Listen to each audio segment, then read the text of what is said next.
안녕하세요. 서울 S치과 최승원 원장입니다. 명절은 잘들 보내셨나요? 저는 고향에 내려가서 부모님 뵙고 맛있는 것도 많이 먹고 그러고 왔습니다. 엄청 배부른데요.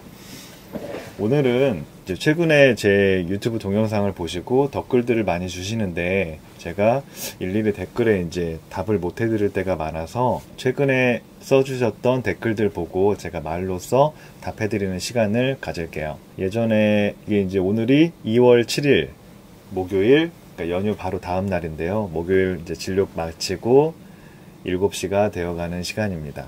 두기두기님이 양쪽 어금니 상악 1개 지르코니아, 1개는 금니인데 저는 금니를 추천. 지르코니아 강도가 엄청 세더이다. 쭉 이렇게 쓰셨는데, 예, 맞아요. 지르코니아가 아무래도 금보다는 많이 단단하고, 제가 이제 직접 크라운을 넣어서 씹어봤으면은 저도 제 경험을 말씀드릴 수가 있을 텐데, 그게 아니라서 간접적으로 뭐 지르코니아는 단단하고 금은 어느 정도의 쿠션감이 상대적으로는 지르코니아에 비해서 있다, 뭐 이런 정도로만 이제 말씀을 드리는데, 직접 경험을 해보셨으니까 더 정말 생생할 거라고 생각이 드는데, 지르코니아는 아무래도 금보다는 단단하기 때문에 씹는 느낌이나 이런 것들이 좀 많이 다를 것 같기는 해요. 지르코니아만 하셨다면 모르겠지만 한쪽에 금니와 지르코니아가 동시에 존재한다면 그런 차이를 분명히 느끼실 수가 있겠죠. 충치로 치아가 파절될 때까지 통증을 못 느꼈어요. 근데 막상 신경치료 받으니까 염증이 심한 건지 8번 내원해서 끝났는데, 이렇게 뭐 염증이 심한 사람 있나요? 뭐 신경치료 안 받아서 이런 경우도 있나요? 그러는데, 예, 많습니다.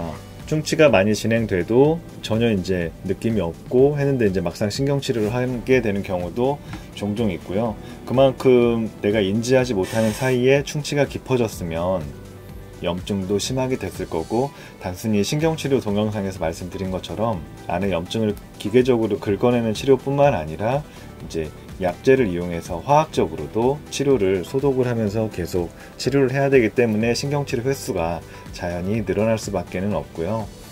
또 어떤 치아들은 뭐 단순히 깨지고 충치가 있다고 해서 반드시 신경치료를 하지는 않아요.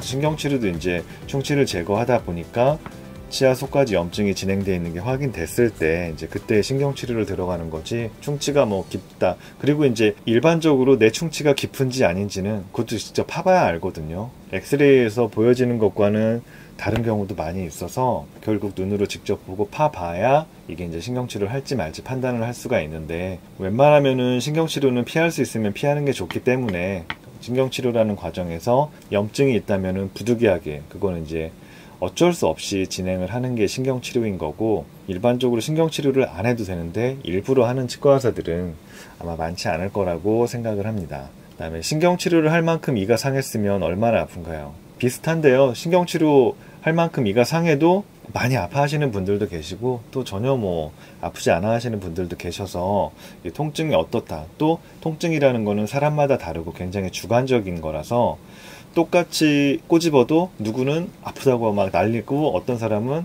무덤덤한 사람도 있고, 잘못해서 발에 못을 밟았는데 어떤 사람은 죽었다 다시 살아나는 그런 고통을 느끼는 사람도 있을 거고, 지옥불에 떨어지는 고통, 또 어떤 사람은 그냥 약 발라야 되겠네, 이 정도로 느끼는 사람도 있기 때문에 동일한 자극이라도 개개인마다 느끼는 게 저마다 달라서, 이거는 제가 신경치료할 만큼 썩었을 때 얼마나 아프다 이런 객관적으로 말씀드리기는 조금 어려울 것 같아요. 환자에 대한 사랑이 느껴져요. 하지만 치과는 무서운걸요. 네, 맞아요. 병원 항상 무섭죠. 이거는 참고하겠습니다. 뾰로롱 소리 없어도 될 것 같다는 얘기는 참고해서 하고, 제가 목소리를 좀 더 명료하게 알아들으실 수 있게끔 발음도 신경 쓰고 잘 하도록 하겠습니다. 임플란트 2개, 크라운 2개, 인레이 5개, 400 그냥 깨졌어요. 이거는 슬프네요. 고생을 하시고 시간과 비용을 들여서 힘든 치료를 하셨으니까 관리를 잘 하셔가지고 앞으로는 상하지 않게끔 유지관리 잘 해주시기를 부탁드립니다. 같은 자리 뿌리 쪽에 금이 가 있는 상태예요. 한 달간 지켜보자고 하셨어요. 여고 좋지 않다면 발치를 해야 하나요? 금이 가도 연고치 빼지 않아도 되나요? 올해 10살이에요. 10살인데 뿌리에 금이 가는 경우는 잘 없는데요. 아무래도 이제 연령대가 10살이면 아직 자라는 단계고, 뼈도 무르기 때문에 그만큼 그러니까 심한 자극이 갔을 때 쿠션감이나 이런 것들이 성인과는 달라서 10살이 치아가 쪼개진 경우는 저는 거의 못 본 것 같아요. 뿌리 쪽에 그리고 뿌리 쪽에 금 간 거는 또 직접 보지 않으면 모르는데, 뿌리는 잇몸 속에 박혀 있으니까 뿌리 쪽에 금 갔는지 안 갔는지는 알 수가 없는데요. 이거는 이제 그냥 기다려보면 괜찮아지실 것 같아요. 네. 신동훈님 감사합니다. 정원규님은 이 아프면 일상생활 불가임, 골 때림, 두통도 오지고. 골 때리면 두통이 오겠죠. 네. 맞아요. 그러니까 관리를 잘 하셔야죠. 네. 햄찌 불꽃사랑. 햄찌 숯불사랑이구나. 햄찌. 오버워치에 햄찌 있는데 햄찌 죽을 때 되게 소리 귀엽거든요. 어쨌거나 저는 시린니가 물에 닿는 건 괜찮은데 막 시린니에다 무엇을 씹는 건 너무 시려서 이건 어떤 증상인가요? 그러니까 찬 자극에는 괜찮은데 씹을 때 아프다는 거죠. 그럼 이거는 제일 먼저 이 말만 듣고 떠오르는 거 체하에 금이 간 게 아닐까 싶거든요. 그래서 한번 그거는 치과에 가셔서 확인해 보시는 게 좋을 것 같아요. 햄찌님. 선생님도 부분 치수 절단술을 하시나요? 부분 치수 절단이라는 거는 어폐가 있는 게 예전에 이제 시릴까봐 전혀 감염이 되어 있지 않은 치수의 그 머리 부분에 약재를 넣어서 그냥 하는 건데, 감염이 되어 있지 않은 치수를 부분 치수 절단을 한다는 것 자체가 안 해도 되는 치료를 하는 거잖아요. 그래서 부분 치수 절단술이라는 시술 자체가 조금 어폐가 있는 말이라고 생각을 합니다. 부분 치수 절단술은 감염이 있는 치수에서 부분 치수 절단술을 하는 거는 1년, 2년 지났을 때 다시 염증이 거의 100% 생기는 거고, 김제임스 님이 알고 계시는 부분 치수 절단술은 전혀 감염이 1도 없는 깨끗한 치수를 단지 시리다는 이유로 부분 치수 절단을 하는 건데, 그거는 쭉 말씀드린 것처럼 해서는 안 되겠죠. 크게 의미가 없는 치료라고 생각을 합니다. 이주원님은 구강세정기 쓰는데 어떤가요? 구강세정기가 뭐죠? 워터픽을 말씀하시는 건가? 워터픽은 강력히 추천합니다. 치실, 치간칫솔, 그 다음에 이제 워터픽 이런 걸 많이 쓰시는데, 그 일반적으로 이제 나와 있는 기구들 중에서 워터픽은 치과 의사들 누구나 강추하고 저도 쓰고 있는데 아주 좋아요. 되게 시원하고 그 사이사이에 칫솔이 들어가지 않는 부분을 닦을 수가 있기 때문에 워터픽은 강력 추천합니다. 스스스아아님은 픽스처는 모양이 비슷하던데 기성품으로 나오나요? 아니면 사람마다 조금씩이라도 다르게 만드나요?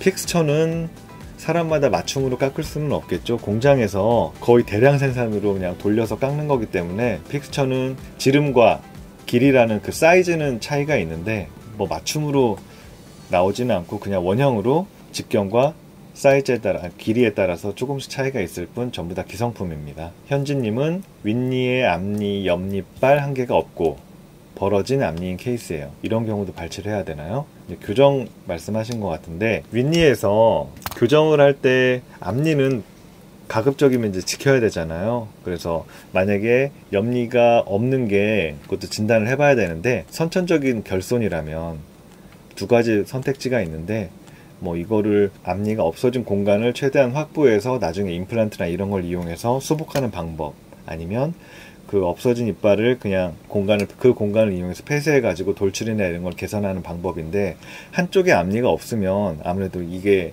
앞니 같은 경우는 대칭성이 중요해서 한쪽에 앞니 옆에가 없으면 반대쪽도 대칭을 맞추기가 쉽지 않아서 일반적으로 돌출이 심한 케이스라면 옆니가 하나 없다면 소구치 발치를 정상적으로 하고, 앞니는 차라리 공간을 확보해서 그 자리에 나중에 임플란트를 심거나 이런 식으로 마무리하는 경우가 많을 거예요. 네. 그 다음에 GMD 자막루님은 신경치료 다 아프다고 하네. 난 하나도 안 아프던데. 마취할 때도 안 아픔, 할 때는 느낌도 안 남, 후폭풍도 없음. 맞아요. 이제 이런 식으로 아까 제가 통증의 그 주관성에 대해서 말씀을 드렸는데, 이런 분들은 똑같은 자극을 받더라도 본인이 느끼는 통증이 그만큼 적은 거죠. 그러니까 내가 안 아프다고 남이 안 아픈 건 아니고, 또 내가 아프다고 남이 아픈 것도 아니고, 항상 통증이라는 건 상대적인 거고요. 나의 경험에 비추어서 나는 안 아프던데 너는 아프다고 그러니 이런 식으로, 혹은 나는 아프던데 너는 안 아프다니 신기하구나 이런 식으로 할 것도 없고, 그냥 내가 느끼는 그게 나의 통증의 감수성인 거니까 통증에 대해서는 딱히 제가 뭐라고 말씀을 못 드리겠습니다. 똑같이 마취를 해도 어떤 분들은 미간의 주름이 깊게 3-4개 정도가 새겨지시는 분들도 계시고, 똑같이 찔러도 어떤 분들은 그냥 평온한 얼굴을 갖고 계시는 분들도 계셔서 통증은 정말 주관적인 것 같아요. 그 다음에 성민우 님이 그때 내시경 보시고 써주셨는데 정말 감사드리고요. 성민우 님도 새해 복 많이 받으시고 치료도 잘 마무리하도록 하겠습니다. 그다음 김준숙 님은 바스법이 치아 마모를 일으키진 않나요? 옳은 방법으로 닦는다면 칫솔질을 통해서 치아가 마모가 쉽게 되진 않고, 바스법은 특히나 바스법을 제대로 한다면 치아 마모를 일으킬 일은 거의 없겠죠. 오히려 횡마법이라고 가로로 막 쓱쓱쓱쓱 닦는 이런 것들이 이제, 거기다가 칫솔모가 한 달도 안 돼서 다 벌어질 정도의 힘으로 닦는다면, 그런 것들이 이제 그런 양치법을 했을 때 마모가 일어나는 거지, 살살살살 손에 힘을 빼고 부드럽게 내 치아를 소중히 닦아준다면 마모는 크게 일어나지 않을 겁니다. 응응님은 치료할 때 의사선생님들끼리 이상한 외기어 하시는데 매우 궁금해요. 글쎄요, 외기어라는 게 뭐, 근데 그걸 치료할 때는 떠들면 안 되겠죠. 체어에 누워있으면 환자의 귀는 소머즈의 귀가 되기 때문에 제가 속으로 웅얼해도 그걸 다 알아들으시더라고요. 그래서 가급적이면 말을 안 하고 꼭 필요한 말만 하려고 하는데, 외계어라는 거는 뭔지 저도 잘 모르겠습니다. 제이든 킴님이 신경치료를 하며 100% 멸균이 아니기 때문에 지금 루트 코즈라는 영상을 봤습니다. 도대체 뭐가 사실일까요? 물론 그렇죠. 신경치료를 한다고 해서 그게 100% 균이 있는 건 아닌데, 항상 문제는 균의 개체수예요. 충치로 인해서 치아에 치수관 속에 염증이 생기고 거기에 균이 자라고, 그 균이 1억 마리가 됐다면, 비록 완전 100% 멸균은 아니지만 1000마리의 균이 묻어있는 파일을 이용해서 1억 마리의 균을 깨끗이 긁어내고 소독하고 닦아내고 해서 그 균의 수를, 1억 마리가 있던 균을 100만 마리 혹은 10만 마리로 줄여주는 치료를 하는 거지, 1억 마리가 있는 세균을 0으로 제거하는 거는 아니죠. 균의 수를 최대한 줄여서, 적군의 수가 많으니까, 적군의 수가 많으면 병원에서 치료를 하는 거는 그 적군의 수를 줄여서 우리 몸속에 아군들이 있잖아요. 벽혈구라고 부르는 벽혈구가 어느 정도 싸움이 되게끔 그건 만들어주는 거지, 신경치료를 해서 무슨 1억 마리의 균을 0으로 만든다? 그거는 할 수도 없고, 이미 파일이나 신경치료할 때 쓰는 기구가 공기 중에 노출된 순간 균은 항상 존재하거든요. 하지만 중요한 건 균의 수예요. 그리고 치료의 목적은 균을 없애는 게 아니라 그 염증으로 인해서 균의 수가 늘어나 있으니까 그거를 최대한 숫자를 줄여주는 게 그 치료의 목적이 되겠습니다. 그래서 100% 멸균이 아니기 때문에 뭐 신경치료 하다가 박테리아로 다시 침투한다, 이런 거는 뭐 이렇게 생각할 수도 있을 것 같긴 한데, 이제 저희가 배운 바에 의하면 균의 수를 줄이는 과정이기 때문에 그렇게 이해해 주시면 되겠습니다. 레진 한 거 깰 수 있나요? 왜 깨죠? 레진 애써서 했는데 깨지는 않고, 레진을 뭐 재치료를 해야 되는 필요가 있다면 레진을 갈아내겠죠. 진짜 플라그가 이 세상에서 사라져버리게 하고 싶다. 밥을 안 먹어도 플라그는 끼거든요. 우리 몸에서 침이 나오고 하기 때문에 그런 성분들이 엉겨 붙어가지고 플라그가 생기기 때문에, 이 행간에 묻어있는 그 깊은 속상함이란지 이런 것들은 정말 느껴지네요. 신경치료를 8번 넘게 했는데 마취할 때 느낌 너무 좋음, 양치 잘한다고 생각합니다. 네, 이게 너무 좋은, 그러니까 이런 분들도 분명히 계세요. 자극에 대한 반응은 주관적이다. 네. 교정하고 나서 양쪽 위 어금니랑 사랑니새에 염증 생긴 것처럼 뭐 먹을 때 아파요. 글쎄요, 이거는 한번 찍어 가셔서 보시는 게 좋을 것 같네요. 그 다음에 아랫니 칫솔질은요, 그랬는데 교정할 때 윗니랑 아랫니 뭐 동일하게 비슷하게 하면 되고, 영상에서 잘 설명해 놨으니까 다시 한번 복습해 보시면 어떨까 싶어요. 갈아내는 소리만 들어도 아프다. 네, 죄송합니다.